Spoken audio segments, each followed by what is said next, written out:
African Iconic Women Recognition Awards, IWIRA 2026. Most Egalitarian Minister of the Year 2026. The nominees are Honorable Sarah Bisolo, Liberia. Honorable Minister Suwaiba Ahmad, Nigeria. Honorable Minister Hanatu Musawa, Nigeria. Honorable Minister Elizabeth Ofusu Ajare.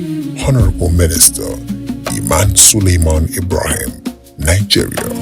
Honorable Minister Bianca Odumegu Ojuko, Nigeria.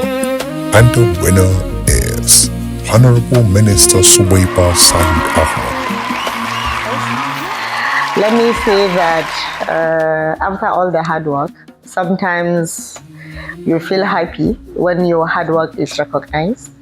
So I would say for me, it's just additional encouragement for me to do better, for me to build on what we have already started, and to ensure that the impact is there. Because whatever we do in the Ministry of Education, but myself and the Minister of Education, Dr. Maruf Tinji Alausa, is about ensuring that we provide access to quality, inclusive education for everyone, so that every learner, regardless of location, regardless of socio-economic status, have access to quality education. So for me, I believe this is just saying that we are on the right path, and is also an encouragement to do better, to work harder, to ensure that really our vision is realized. All my life is in the education sector. I studied education, worked as a lecturer in the university, but then I was opportune to also work as a development consultant, where some of my activities take me to remote areas and also across different levels. That is both primary, secondary, different tertiary level also, not only university, but I've been opportune to go to colleges of education to deal directly with teachers. So I can say that I have vast experience. Initially, I was a practitioner as a lecturer, and then I also understood the policy aspect of it, because I support states in the development of policies as a consultant, as an international consultant in the education sector. So I had opportunity also to understand this is a problem and these are policies that can change those problems. But then now I'm opportune to serve as a policy maker, which helped me. Now I can say that I have the 360 of the education sector, but in terms of a practitioner and now in terms of a policy maker. This, I think, initially as a practitioner, I always identify the problem. Why is government not doing this? This is something that, to me, at the time as a practitioner, looks straightforward. We should change this. We should do that. We always write publications, giving recommendations on how to improve on the system. But then we are not the implementers, and we are not happy that things are not moving as they should. But now, sitting at the different side of the ball, I now understand what it takes to change a system, the processes, the procedures, and of course, how do we do policy? How does policy at the national level now transmit down to the subnational levels? So I feel that this is the right opportunity for me to make the change that I have always been yearning for. I've always said that there is a better way of doing things. Now I have that opportunity, and therefore I'm maximizing that opportunity given to me to ensure that really we bring the desired change for the general masses. One of the achievements for me is the recent one, is the Teachers Summit we did in the ministry, which I can say that from the beginning to the end of that journey, I'm a key player.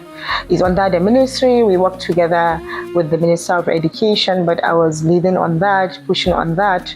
I was so happy to see that a teacher that has worked for a number of years, these teachers were recognized and awarded with such huge money that some of them were just, kneeling down, crying. Teachers were awarded with 25 million. They were so grateful because they were recognized, their hardship, their efforts in changing the learner were recognized. So that brought joy to me, especially when talking to some of these teachers. They were crying, saying that they never thought being teachers can lead to this. The overall best teacher was given 50 million, a house and a car.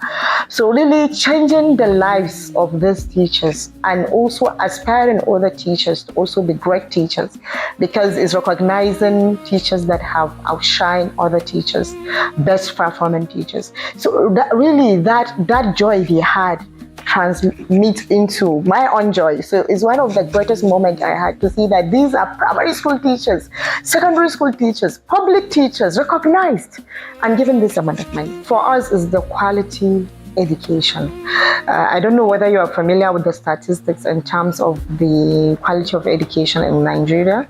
There are researches out there, that indicate we have huge number of learners that cannot be able to read each appropriate text because of poor quality of education. My biggest ambition and my biggest legacy will be changing the narrative, will be improving the quality of education, so that every child in public school, not only in private school, but every child in public school will have access to that quality education, and the child of a rural and remotest community can compete with the child of a senator or a child of a governor in terms of the quality education they received in their school. That will be my greatest legacy, and which is what we've been working on, expanding the access and also improving the quality. My passion has always been education. Been there. My father was also an educationist, a professor. I'm a professor.